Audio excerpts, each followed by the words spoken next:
ఆ మ్యాజిక్ అనేది ప్రత్యేకంగా ఏమడదు. ప్రతి మ్యాజిక్ వెనకాల ఒక సైన్స్ సూత్రం ఉంది. చెప్పేదా మీకు?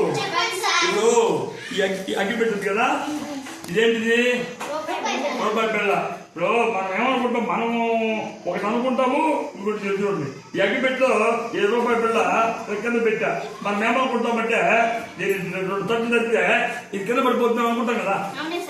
కానీ ఇప్పుడు ఏమైందో చూడండి, తన్యతా సూత్రం అంటాం. ఇది తన్యతా సూత్రము ప్రకారము ఇది కొడితే ఇది కింద పడకూడదు, పైకి వచ్చింది చూసారా?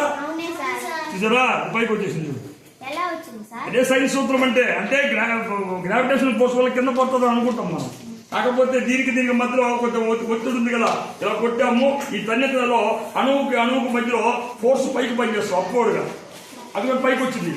ఇలాగే వినాయకుడి విగ్రహం ఉంది కదా, అది కూడా ఒకప్పుడు పాలు తాగింది అని అన్నారు. అక్కడ కూడా ఏంటంటే వినాయకుడు గొట్ట ఉంది, తొన్నం ఇలా వంకరగా ఉంటుంది.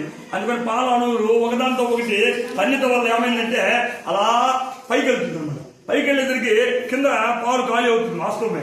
కానీ వినాయకుడు తాగాడు అని చెప్పి పెద్ద ప్రచారం జరిగి బాగా చదువుకున్న వాళ్ళు కూడా ఆ సమయంలో ఏమారిపోయారు. అదేమిటో చూస్తే విషయం తన్యత సూత్రం. అర్థమైందా? ప్రతి దానికి సైన్స్ సూత్రం. అర్థమైందా? సైన్స్ మీద ఇంట్రెస్ట్ పెంచుకోండి. రైట్.